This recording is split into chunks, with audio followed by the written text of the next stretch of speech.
They said faith was unbreakable. That a son of the Emperor could no more betray his light than the sun could refuse to rise. Yet across the blackened stars of the Imperium there are whispers, low and trembling, that even the most loyal can fall. It begins not with blasphemy, but with silence. A moment when prayer turns to doubt, when the armor feels heavier than before, and the endless war ceases to make sense.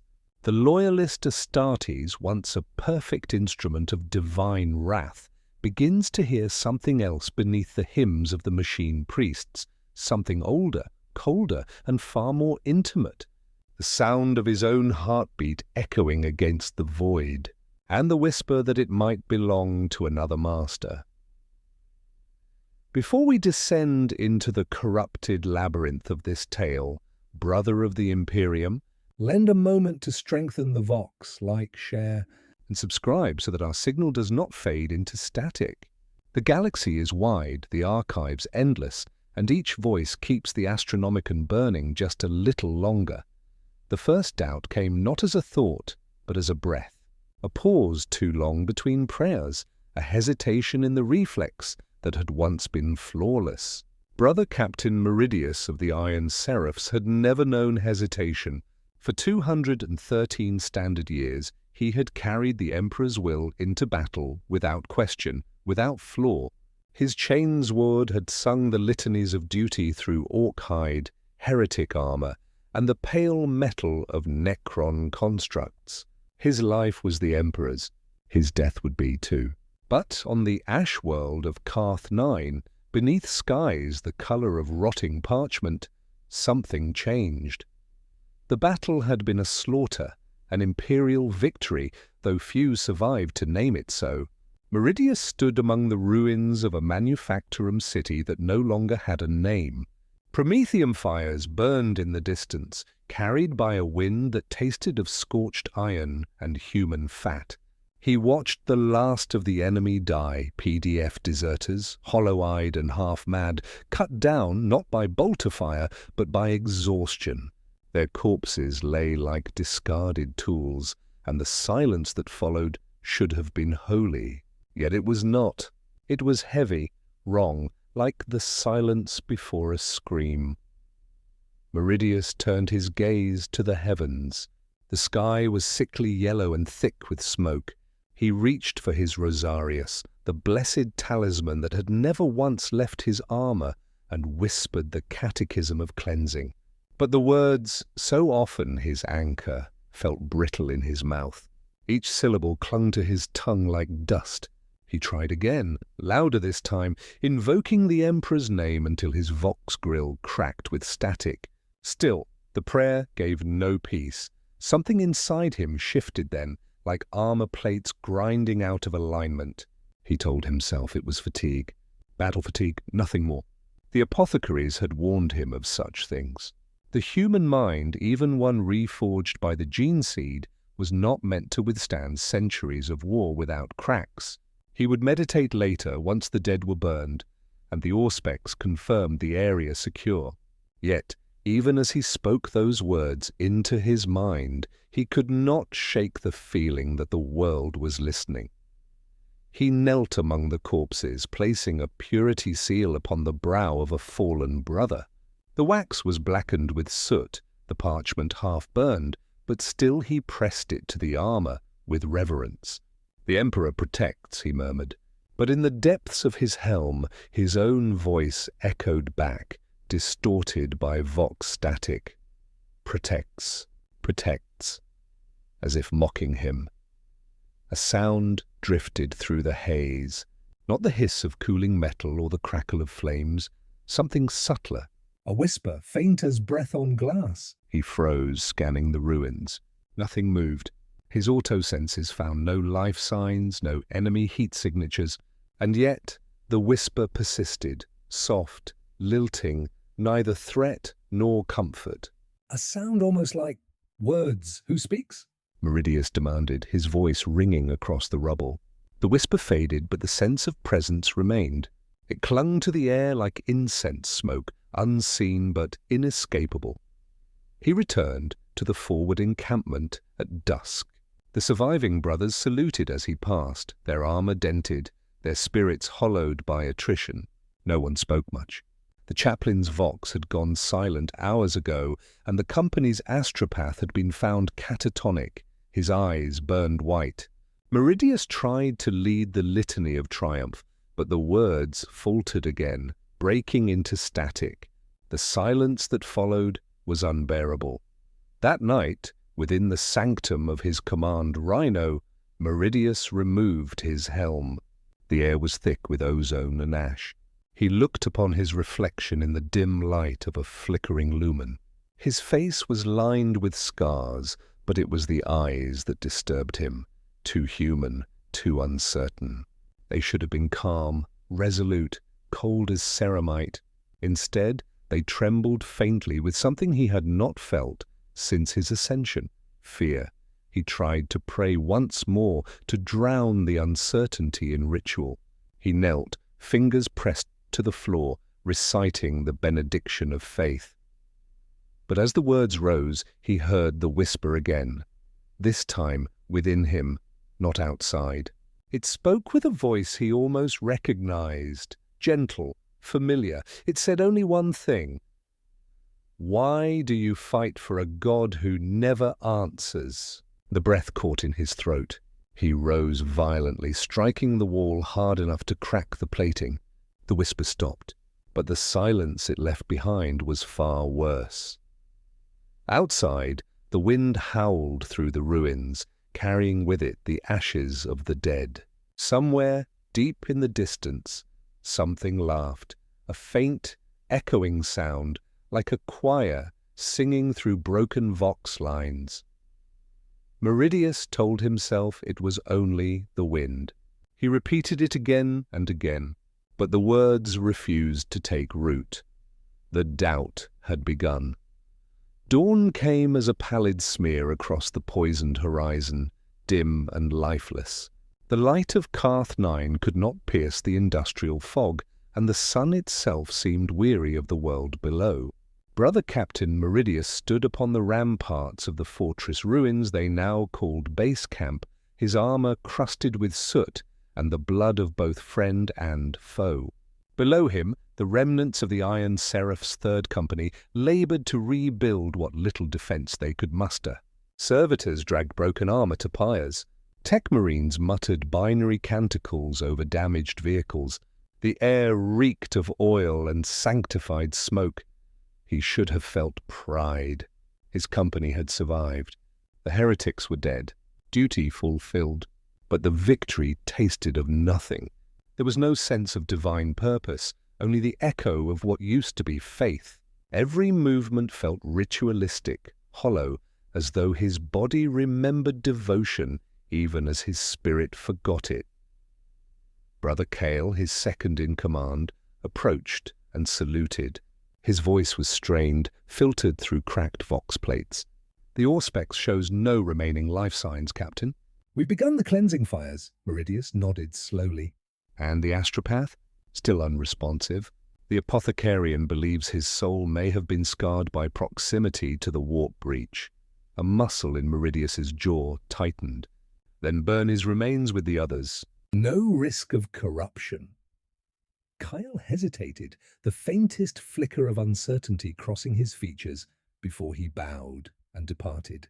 Meridius watched him go, and for a brief, inexplicable instant, he envied him. Cale's faith still burned bright, untouched. His prayers still felt real. The whisper returned that night. It came as Meridius walked the outer perimeter alone, his armor's sensors dimmed to near silence. The world around him was a skeletal wasteland, crushed hab blocks, ruptured fuel lines, and the occasional flicker of flame that refused to die. He found himself listening for the voice without meaning to. Every gust of wind seemed to carry fragments of meaning, syllables just beyond understanding. When he passed, the shattered statue of the Emperor, its face melted by plasma fire, the sound became clear. "You built your life on a lie," he froze. The words were inside his mind, bypassing Vox and helm alike. Instinctively, he reached for his bolter, scanning the shadows, but no target presented itself.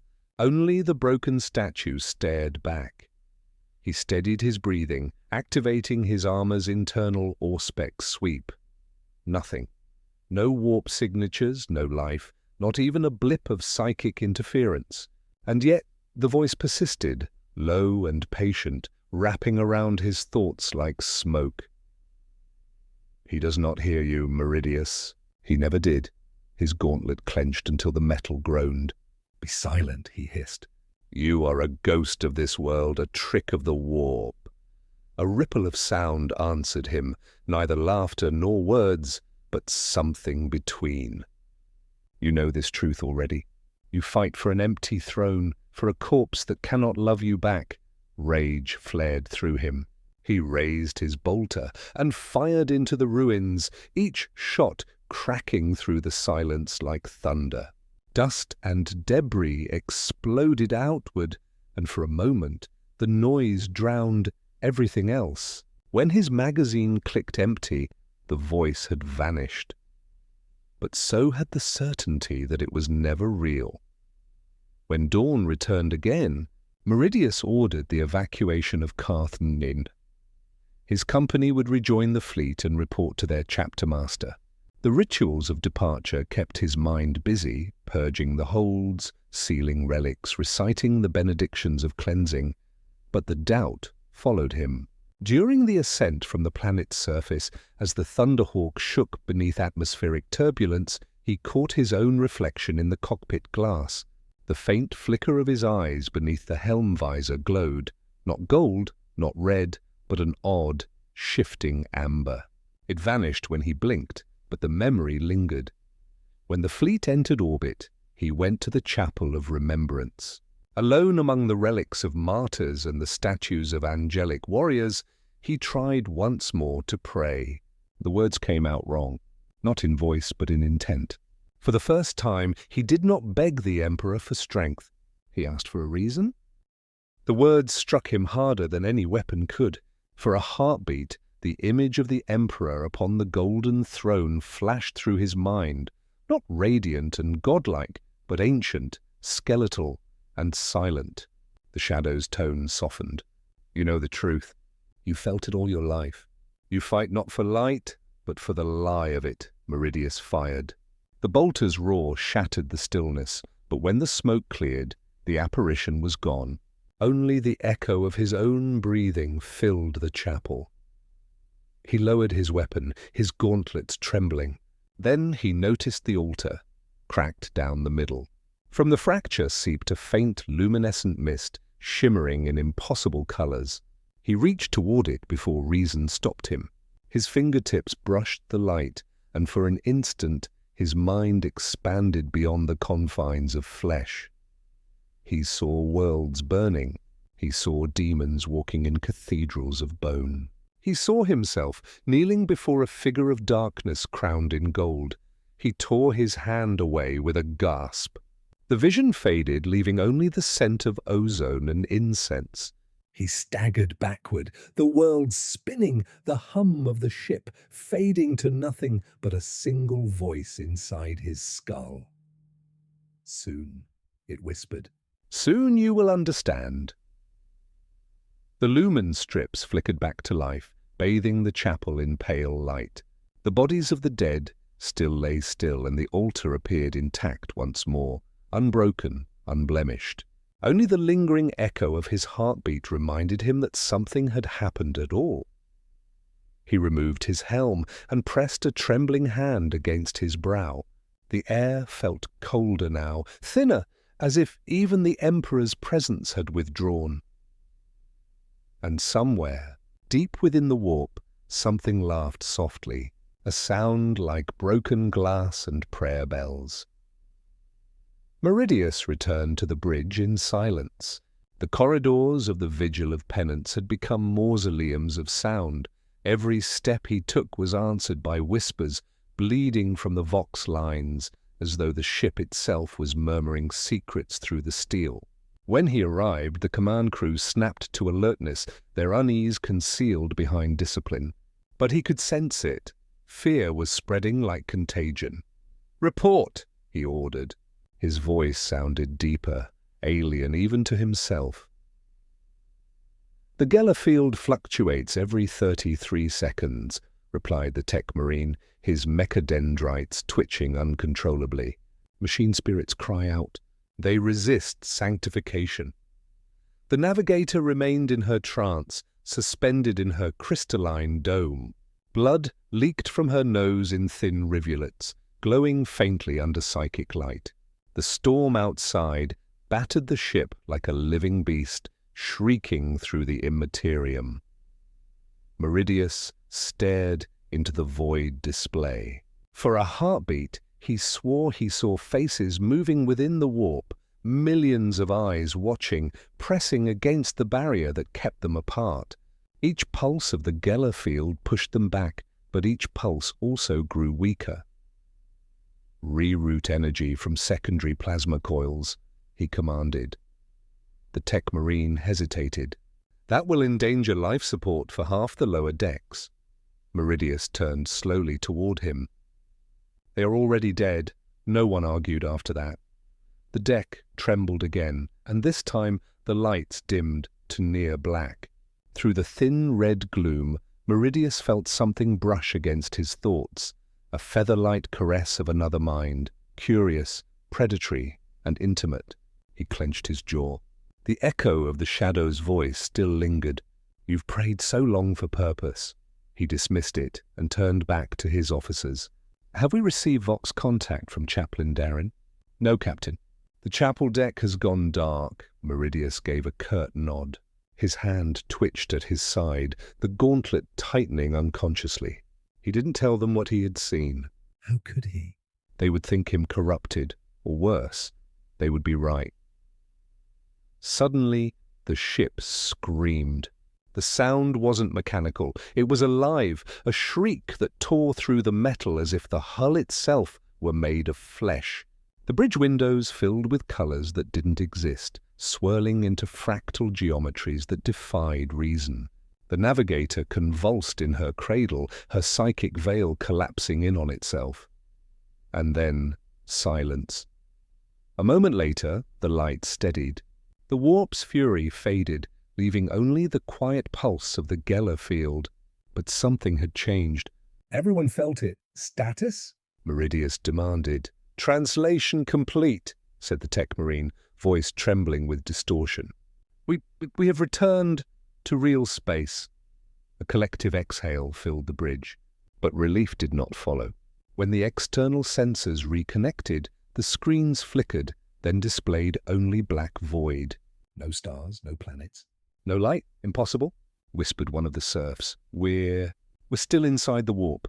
"No," said Meridius. "This is worse. Outside the ship, the darkness wasn't the void of space. It moved. It shifted like a sea of smoke, tendrils coiling lazily, surrounding the vigil of penance. And in the depths of that shadow, something vast and luminous opened an eye. For a moment, every man aboard the ship felt it watching them, cold, eternal, and aware. The Vox crackled. A voice came through, garbled by interference, but undeniably human. "Captain?" "This is Deck 9. Something's—" "Coming through the walls." Static followed. Then screams. "Seal all lower decks," Meridius barked. "Purge the airlocks if you must." The tech marine hesitated. "Captain, you do it." The order was carried out without question. Somewhere deep below, hatches sealed, oxygen vents cut off. The distant screams faded quickly into silence. Meridius turned his gaze back toward the void. The eye outside the ship blinked once and vanished. He exhaled slowly, the breath fogging inside his helm. "Navigator," he said quietly. "Locate our position." But the navigator did not respond. Her body floated limp inside her cradle, her psychic cowl split open like a shell. Her skin was translucent now, and beneath it pulsed veins of faint golden light. Her mouth hung open, whispering soundless words. Meridius leaned closer, activating his helm's audio filters. He hears you now, he froze. The same voice from the chapel, the same rhythm beneath the hymn. He ordered her body removed and sealed in stasis. As the servitors obeyed, Meridius felt a heat rise within his chest, not anger, but a strange exhilaration. Every instinct told him they were doomed, that the ship was no longer theirs. But somewhere beneath that fear, a deeper truth was awakening. He could feel it in the pulse of his twin heart. The shadow that had taken his reflection in the chapel now seemed to move behind his thoughts. It whispered not with malice, but with recognition. "You are chosen, Meridius. You always were." He closed his eyes. For an instant, he imagined himself kneeling before the Emperor again, as he had centuries ago when he first took his vows, the golden light of Terra blazing behind him. But that image no longer brought peace. It brought emptiness. The Emperor had been silent for 10,000 years, yet this presence, this thing in the dark, spoke, and part of him wanted to listen. "Captain?" the tech marine asked. "Your orders?" Meridius opened his eyes. The void outside churned, its tendrils now wrapping around the ship like veins. "Maintain course," he said quietly. "Toward what destination?" He paused. "Toward the voice." The tech marine hesitated. "Captain?" Meridius turned his gaze toward him, and for the briefest moment, the red glow of the bridge reflected in his pupils. Too faint, amber embers flickering within the shadow of his helm. "Do as I command," he said. His tone calm but carrying the weight of something deeper, something other. The tech marine bowed. "By your will," the engines roared to life. The vigil of penance began its slow descent into the black unknown, the warp around it pulsing like a living heart. And somewhere, in that vast ocean of madness, something ancient smiled. The vigil of penance drifted deeper into the impossible dark. There were no stars, no constellations, no anchor for mortal comprehension, only a vast ocean of shadow that felt alive. The void pressed against the hull as if it were a membrane separating reality from something far more ancient. Within that suffocating black, echoes began to hum along the ship's structure. The servitors started muttering prayers in machine voices not found in any Mechanicus lexicon. Every wall seemed to breathe. Meridius stood alone on the command deck, helm removed. His face, once a visage of stoic devotion, now bore faint cracks along the skin, thin veins of pale light glowing beneath. He stared at the main display, where the void rippled like water, touched by an unseen wind. He had not slept in days. Space Marines did not require much rest, but what little they took was sacred. Now even that refuge had been denied to him. Whenever he closed his eyes, he saw the same image, a hand of molten gold descending from the heavens, not to bless, but to burn. The tech marine approached cautiously. "Captain, we have detected faint Vox signatures, very old. They bear Imperial encryption patterns." "Pre-heresy," Meridius turned his head slowly. "Pre-heresy?" "Yes, Captain." "But degraded beyond recognition. It's as though they are fragments of thought, looping endlessly in the ether." The captain's voice lowered to a whisper. "Show me!" The tech marine nodded and activated the audio relay. A chorus of distorted voices flooded the chamber. Pleas, prayers, screams of the dying. Among them, a single clear voice emerged. "We did not fall. We were abandoned." The words struck Meridius like a thunderbolt. He felt his heart skip a beat. "Trace that signal," he commanded. "It emanates from within the dark itself," the tech marine replied. "No coordinates." "It is everywhere and nowhere." Meridius stepped closer to the viewport. "Everywhere," he murmured. "And perhaps it was always here." He left the bridge and descended alone into the lower decks. The lights flickered as he passed. The bulkheads bore strange sigils now, not painted but grown, as if the metal itself was birthing patterns. They pulsed faintly within a warmth, forming shapes that shifted when looked at too long.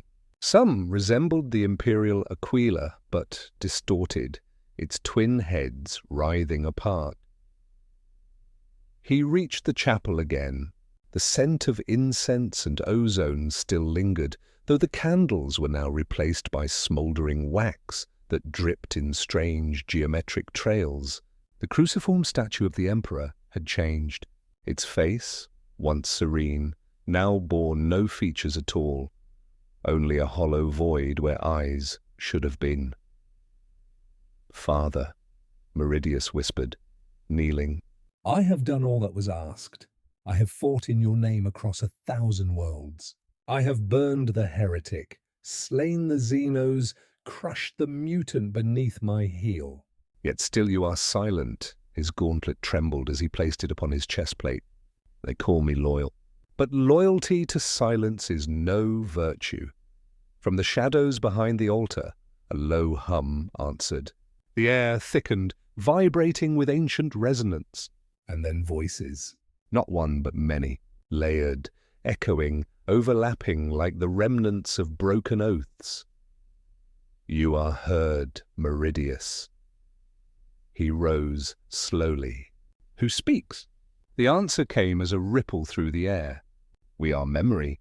We are what remains when faith decays." "We are the things that remember," Meridius's breath caught. "Memory of what?" "Of those who once knelt as you do now, of warriors who bled for thrones that crumbled, of angels who fell and found freedom in damnation." He stepped backward. "You speak of traitors." A soft laughter filled the air, neither mocking nor cruel, but mournful. "They were loyal once." "As you are. As all who fall must be first." Meridius clenched his fists. "I will not yield to whispers. Then why do you listen?"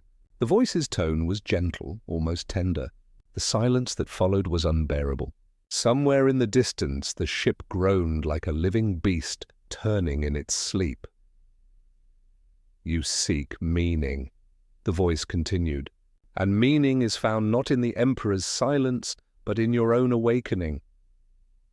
The air shimmered, and from the void behind the altar emerged a figure, half seen, half remembered. It wore armor older than the Imperium itself, blackened and cracked, etched with runes that pulsed faintly red. A horned helm concealed its face, but its presence radiated impossible familiarity. Meridius's voice faltered. What are you?" The figure tilted its head. "I am what becomes of faith when it dares to question." He reached for his bolter, but his hand froze. The figure raised its palm. Between its fingers, light and shadow twisted together, gold bleeding into crimson. "You have seen the truth already, Captain." "In your reflection." "In the voice that guided you through the storm." Meridius's mind reeled.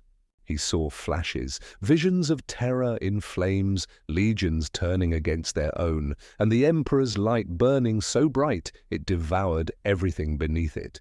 And in that inferno he saw himself, not as he was, but as he could become. The figure stepped closer. "The warp does not corrupt." "It reveals," Meridius' lips trembled. No, that's not truth. That's heresy." The apparition's helm lowered toward him. "Truth and heresy are brothers, Meridius." "Both born of belief." He stumbled back, shaking. His heart thundered in his chest, his vision swimming. "Then darkness." The candles extinguished all at once, leaving only the faint echo of laughter fading into the metallic lungs of the ship. When he awoke, he was no longer in the chapel. He lay upon the cold floor of his quarters, his armor still sealed, his hands trembling. The Vox crackled beside him. "Captain," came the Tech Marine's voice, ragged and hollow. "You must come to the lower decks. You need to see this." Meridius rose, his movements slow, deliberate. His reflection caught in the metal of his pauldron once again, but this time there was no shadow. Only his own face, and yet his eyes glowed faintly. Like molten amber. He said nothing as he made his way to the lower decks, each step echoing through corridors that no longer belonged to the Imperium. The things that remembered were waiting. The corridors of the Vigil of Penance had changed. What had once been rigid ferrocrete and sanctified metal was now soft beneath the boots of Meridius and his retinue, as if the ship itself breathed. The light panels overhead pulsed faintly with a rhythm that mimicked a heartbeat. The air was thick with iron and incense, yet beneath that familiar tang lingered something sweeter, cloying, almost intoxicating, like the scent of flowers growing from a battlefield grave. Meridius descended toward the lower decks with a squad of veterans, each bearing the scars of centuries of war. Their armor bore the sigils of the Aquila, though much of the gold had faded, replaced by streaks of something darker, something that gleamed in the dim light like old blood. None spoke. They had all heard the whispers through the vox, the murmured liturgies that no mortal tongue should know.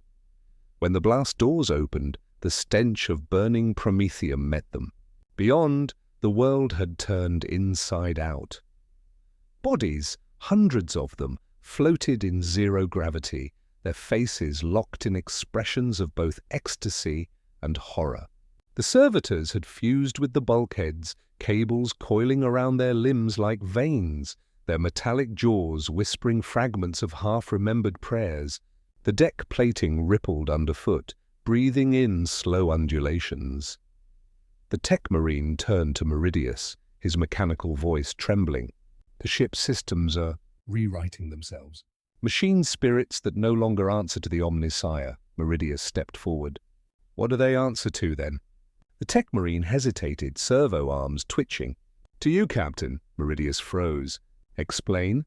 Every system we attempt to purge reconfigures itself in your image. The data feeds project your visage through the hololiths. The Vigil of Penance recognizes a new master. His words hung heavy in the air. Meridius turned to one of the dead serfs floating past. The body's eyes snapped open, glowing faintly with that same amber hue that had haunted his reflection. Its mouth moved without breath. You called, my lord. We answer. Bolters were raised instantly. One of the veterans shouted, "Burn it!" But Meridius lifted a hand. Hold! He stepped closer to the corpse, studying its face. The flesh had not rotted. It had transformed, stretched thin and luminous like candle wax caught in eternal flame. What are you? He asked quietly. The dead thing smiled. Memory. A sudden tremor shook the deck. The lights flared crimson. Then, from deeper within the ship, came the echo of a chant. Not Imperial, not Mechanicus, but something older. A language that carried weight even through the metal bones of the vessel. The veterans exchanged wary glances. Captain, it's coming from the gene vaults. Meridius's expression hardened. The gene vaults, where the chapter's sacred progenoid relics were stored, sealed in stasis to preserve the purity of their bloodline. He marched toward the sound, each step heavier than the last. When they arrived, the doors had already been torn open from within. The vault glowed with unholy light, swirling gold and crimson. The air itself seemed to hum with anticipation. Inside, rows of stasis caskets had shattered, their contents suspended in the air like shimmering dust. Within that dust, ghostly forms flickered, space marines in ancient armor, their faces obscured by light. They spoke, but their voices were like echoes of thunder rolling through memory. We are what you were. We are what you will become. Meridius's gauntlet tightened around his weapon. This is an illusion, the voices laughed, 100 tones of sorrow and reverence entwined. Is faith not illusion when it demands blindness? The veterans began to falter. One tore off his helmet, eyes wide with dread. Captain, I can see them. My brothers, those who fell at Istvan. They're here. Another clutched his chest, falling to his knees. They're calling me home. One by one, The hardened warriors of the Imperium began to weep, some in joy, some in terror. Their armor shimmered, sigils writhing like serpents beneath the paint. Meridius raised his voice above the growing hum. "Stand firm!" You are sons of the Emperor. But the words tasted hollow even to him. The faces in the light turned toward him, their eyes burning like suns. And what is the Emperor, Meridius, if not the greatest lie told to men who forgot their own strength? The deck quaked. The ship groaned as though awakening fully. The glowing dust coalesced into a single vast form, shifting, impossible to define. For one moment it resembled the Emperor's golden likeness.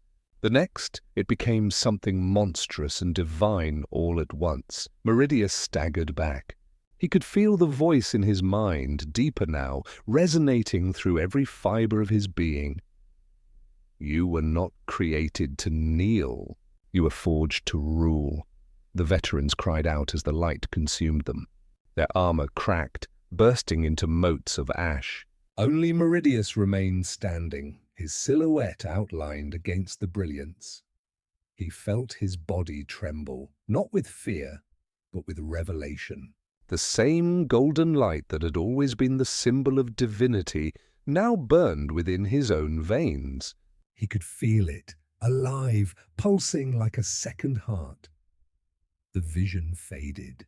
The vault was silent once more.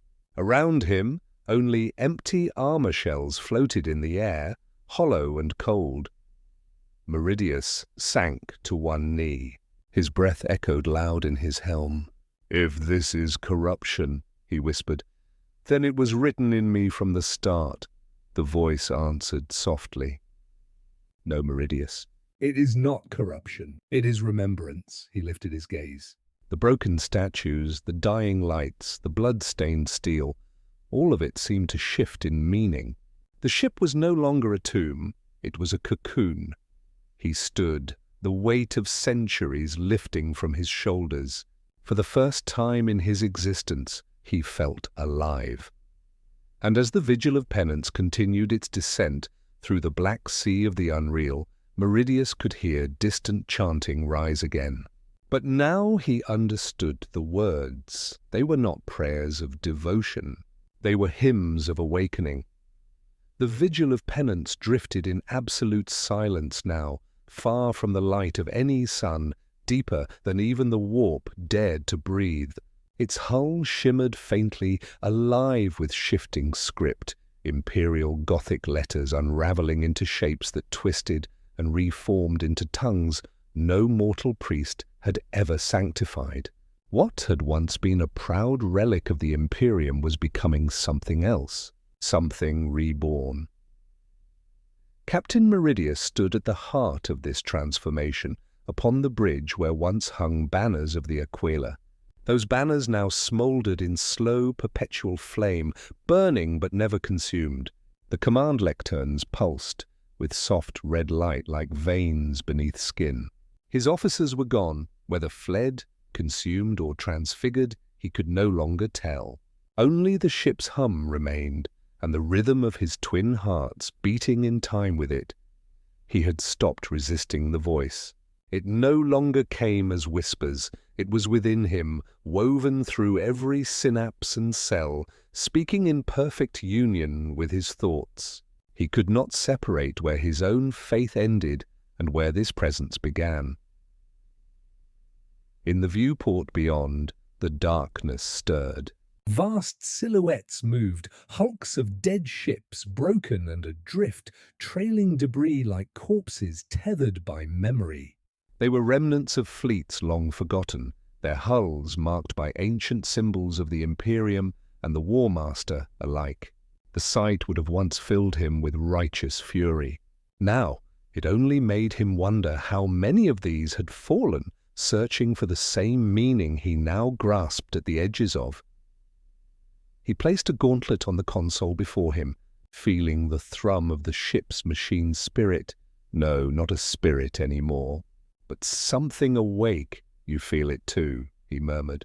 The console rippled beneath his touch like water. Words appeared across the surface, glowing faintly. "We remember, then we are one," he whispered. The vox crackled suddenly. A faint voice broke through, ragged, mortal, terrified. Captain, it's Brother Kale. Please help us. "The reclusium burns," Meridius paused. He had thought Kale long dead. His voice was faint, fractured by static and distance. "I'm coming," said the captain, though part of him no longer knew why. He strode through the corridors, the walls pulsing softly as he passed. The ship seemed to lean toward him, doorways opening before his steps, guiding him through its newly grown veins. When he reached the reclusium, he found the doors melted open, the air thick with smoke and the faint sound of chanting. Inside, 6 Astartes knelt before the burning altar. Their armor was blackened, their insignia stripped. Their voices were hoarse from reciting old prayers that now sounded hollow against the fire's roar. Kyle rose when he saw his captain, helmet under one arm, his face streaked with soot and tears. "Meridius." By the throne, what's happened to us? Meridius looked around the chamber. The great marble effigy of the Emperor had cracked down the center. From within, the fracture spilled golden light, liquid and luminous, dripping down the statue like molten faith. He met Kale's eyes. "We've been answered." Kyle frowned. Answered? "You call this an answer?" He gestured around the desecrated chapel. The men are dying. "The ship bleeds." The warp is us," Meridius interrupted, his voice calm but heavy with something vast. "It was never the enemy. It is the reflection we were forbidden to see." Kyle took a step back. You speak heresy. Meridius approached him slowly. Heresy? That word has caged us for 10,000 years. "You pray to a corpse who cannot hear you. You bleed for a light that devours every spark of thought. Do you not feel it, Kale? The weight of silence, the hollowness of obedience?" Kale raised his bolter, trembling. "Stop!" Meridius did not flinch. "You have fought beside me for 2 centuries, brother. You have seen the truth as I have. Tell me, has the Emperor ever spoken to you?" Kyle hesitated. "Faith is not built on hearing." "No," Meridius said softly. It is built on fear. He closed the distance between them in a blur. His gauntlet struck the bolter aside, seizing Kyle by the throat and lifting him effortlessly into the air. The Marine struggled, choking, eyes wide with betrayal and dawning understanding. "Do not fight it," Meridius whispered, his eyes burning amber. "Let the lie die within you." For a moment, Kyle's expression softened, then his body went limp. His eyes flared with golden light before the color drained away, leaving them black and empty. Meridius lowered him gently to the floor. Around the chamber, the flames dimmed, settling into a steady glow. The altar's cracked effigies smiled faintly as if in approval. "Do you see now?" came the voice, not from the air, but from within. It was no longer merely whispering. It breathed through him. Yes, Meridius said aloud. I see. The deck beneath his feet shuddered. The walls split open, revealing streams of molten light coursing through the ship's arteries. Shapes moved within the glow, forms of other Astartes, their armor dissolving into smoke and light as they ascended into patterns too intricate for the mind to follow. The ship's spine lengthened, the decks folding and reforming into impossible geometry.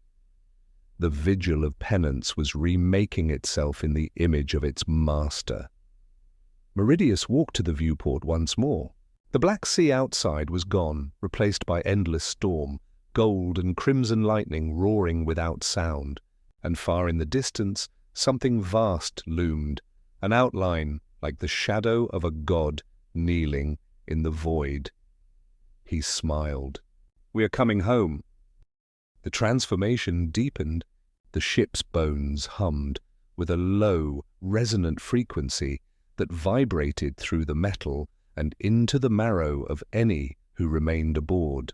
Every rivet, every conduit, every cable pulsed in time with a single colossal heartbeat, the rhythm of the vigil of penance's rebirth. Captain Meridius stood before the panoramic viewport, his armor stripped of heraldry and purity seals. Only the metallic veins of warp light traced across his ceramite, glowing like cracks in cooling magma.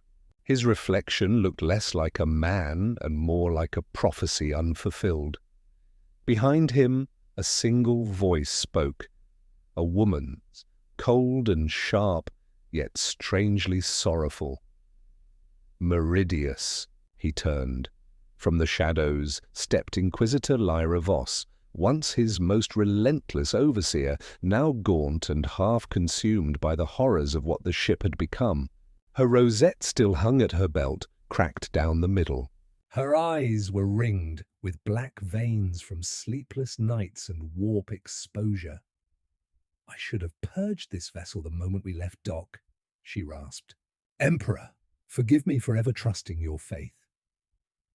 Meridius regarded her with something almost like affection. You did trust me once.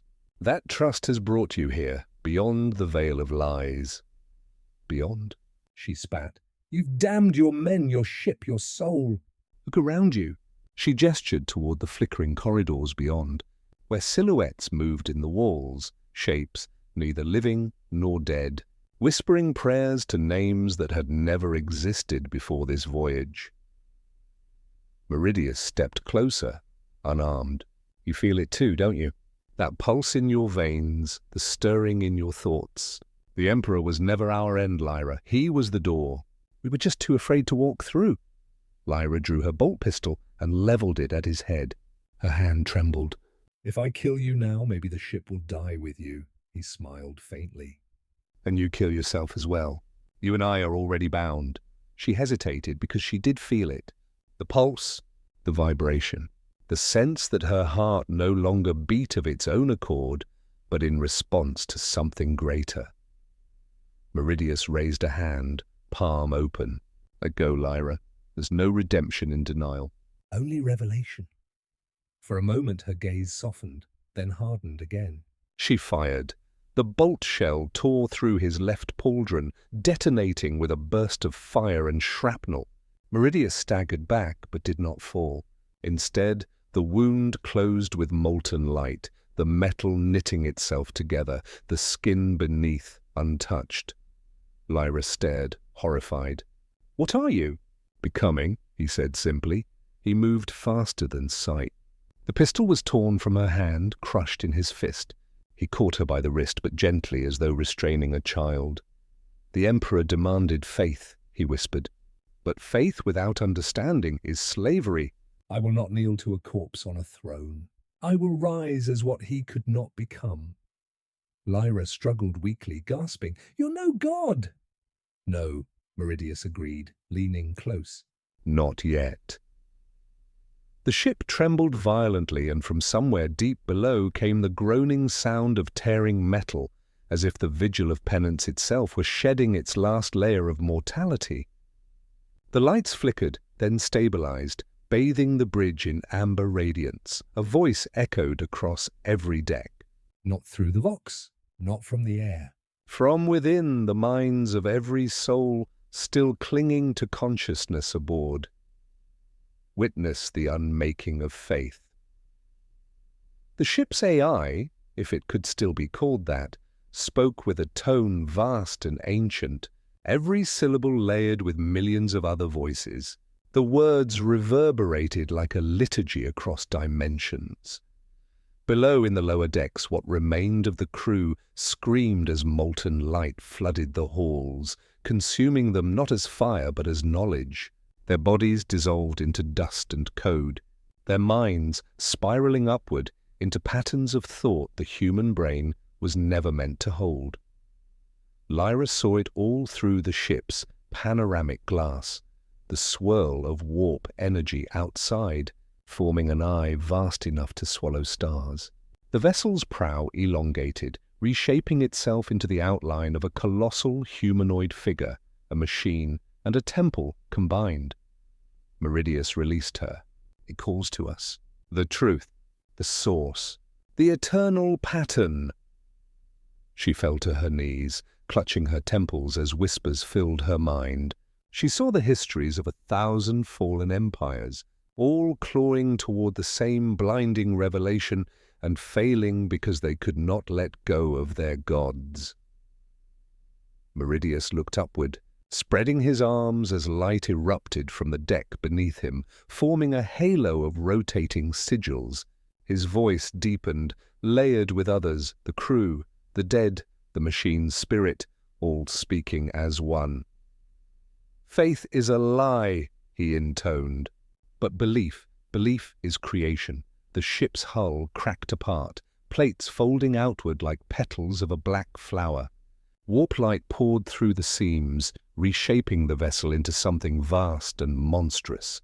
Its engines no longer burned plasma, they exhaled thought, will, and memory. Lyra lifted her gaze and saw him suspended above the deck, no longer bound by gravity.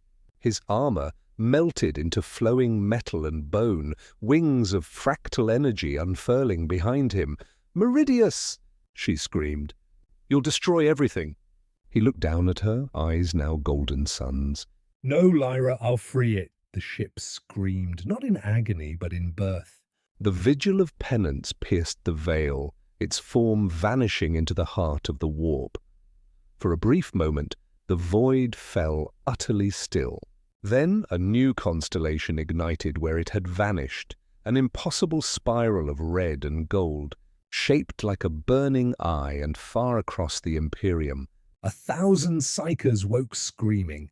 They saw a vision, a figure crowned in molten light, walking through the ashes of the golden throne.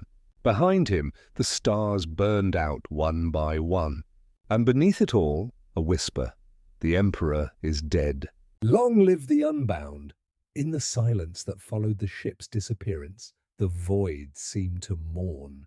The region of space once charted as the Cadian fringe now shimmered with residual auroras of crimson and gold, like dying embers from a pyre that had burned through reality itself.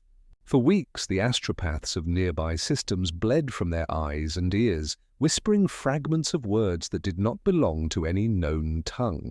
Those who listened too long went mad. Those who didn't dreamed of him instead. The name spread like contagion, Meridius, the Unbound, the fallen angel of the Emperor's will, the heretic saint. The whisper varied depending on who spoke it. Some claimed he was a false god forged by the warp.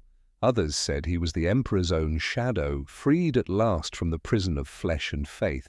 But all who heard his name felt the same thing, a pressure in the skull, a hum beneath the skin, as though the universe itself waited for something to happen.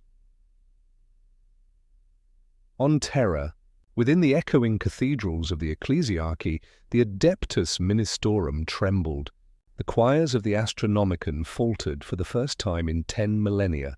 A single note in their psychic chorus broke, fracturing the sacred harmony that guided humanity through the stars. Tech priests reported flickering data readings, impossible gravitational waves, and symbols manifesting across machine code that defied the binary logic of the Mechanicus. And beneath the palace itself, where the Emperor's silent form sat upon the golden throne, the candles of 10,000 shrines guttered at once. Something shifted. No mortal eye could see it, but the Emperor's right hand, entombed in steel and sanctified circuitry, trembled. A spark of movement so small it might have been imagined, yet the custodians watching at his side felt the pulse ripple through their armor. It was like standing beside a sleeping god who had just drawn a breath. Across the galaxy, faith cracked. On hive worlds, statues of the Emperor wept molten tears. Pilgrims threw themselves into the flames of their own devotion.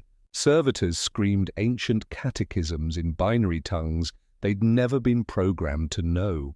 Entire regiments of the Astra Militarum turned their guns skyward, firing salutes into the void, believing the Emperor had finally ascended into something new, something greater. But not everyone believed it was holy. In the dark vaults of Luna's Ordo Malleus citadel, the Inquisition gathered in emergency conclave. The High Lords argued over a single question that none dared ask aloud. What if this was not a heresy? What if it was an evolution? Lyra Voss sat among them, pale and hollow-eyed. Somehow, impossibly, she had survived. Her body bore the scars of the warp, veins glowing faintly beneath her skin, her voice layered with echoes that didn't belong to her. She had escaped the vigil of penance before its final transfiguration, thrown into the void by Meridius himself, or perhaps released. She didn't remember. "I saw him," she whispered to the circle of robed inquisitors. "He became something the warp could not consume. It changed around him, Bent to him. He commanded it," a grizzled inquisitor snarled. "Blasphemy. Chaos cannot be commanded. It consumes all." "Then explain this," she said, sliding a data slate across the table. The feed showed a planet on the eastern fringe, once a dead husk, now shrouded in swirling auroras of gold and crimson. Its oceans boiled, but life bloomed within hours. Forests of metal and bone sprouted from barren soil. Beings of light walked its surface, indistinct yet purposeful. "The world calls itself Aetherian Prime now," Lyra said, the first to kneel before the Unbound. The chamber fell silent. For a long moment, no one spoke. Then an old voice from the shadows broke the silence. "Do you understand what this means?" From the darkness stepped a man in ancient golden armor, scarred and worn but unmistakable, the sigil of the Custodes gleaming faintly across his chest. If this Meridius truly wields control over the warp without succumbing, then he is not a demon. He is an anomaly. A breach in the order of existence. Lyra's eyes lifted to him, haunted but resolute. "He told me something before the end." He said, "Faith is a lie, but belief is creation." Maybe he wasn't talking about himself. Maybe he meant us. The custodian's expression didn't change. But for the briefest instant, he looked afraid. Elsewhere, on Aetherian Prime, the sky burned with perpetual twilight. The surface shimmered between matter and memory, cities built of thought and flesh intertwining like veins in a god's hand. In the center of it all stood a great spire, a fusion of cathedral and starship hull. At its apex, suspended in radiant energy, floated Meridius. He no longer resembled a man. His form was fluid, sculpted by will alone, fragments of armor drifting around a luminous core. Faces appeared and vanished within that light, his crew, his brothers, his victims, all speaking in harmony. Below, thousands of humans knelt, their eyes glowing with reflected light. They were pilgrims from across the stars, Imperial deserters, heretics, psychers, and even those who had once sworn loyalty to the ecclesiarchy. They did not call him Lord or God. They called him the Unbound Voice. Meridius opened his eyes. The light that spilled forth was not merely illumination. It was knowledge, emotion, freedom. He felt their devotion and did not reject it, but neither did he demand it. They could believe or not. Their choice itself sustained him. A voice echoed across the spire, not his, but something deeper, rising from within every pilgrim's mind. The galaxy was born from a dream. Let us dream anew. And with that, the world trembled. The stars shifted. A pulse rippled through the warp, gentle yet vast enough to reach the Astronomicon. Psychers screamed as visions overtook them, a future where the gods of chaos no longer ruled. where the warp itself bent not to madness but to will. But in that same moment, within the throne room of Terra, the Emperor's eyes flickered beneath their golden lids. His lips, unmoving for 10,000 years, trembled, and the faintest whisper escaped them. No.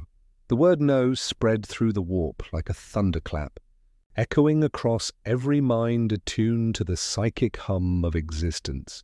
It was not heard through sound, but felt. A pulse of authority older than language, heavier than gravity. Across the galaxy, millions fell to their knees, bleeding from their eyes as their faith was forcibly rekindled. The Astronomicon flared to blinding life, a column of golden light spearing through the immaterium, defying the crimson spirals that had begun to form around Etherian Prime. For a moment, both lights, Meridius's newborn red sun and the Emperor's ancient beacon, coexisted. Then, inevitably, they clashed. On Etherian Prime, Meridius looked skyward.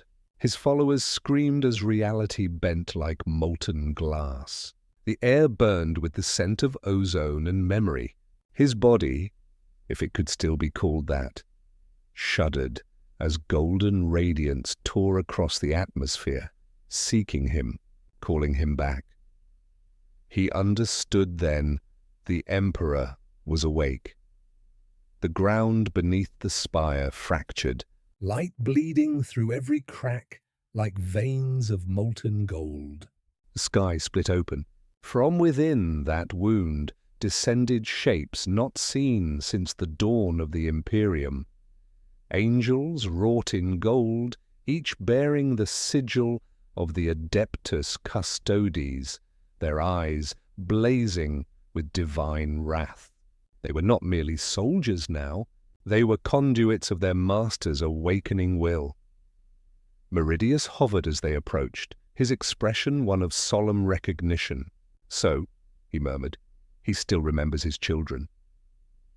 The first custodian landed upon the spire's platform, his halberd igniting with the fire of the throne itself.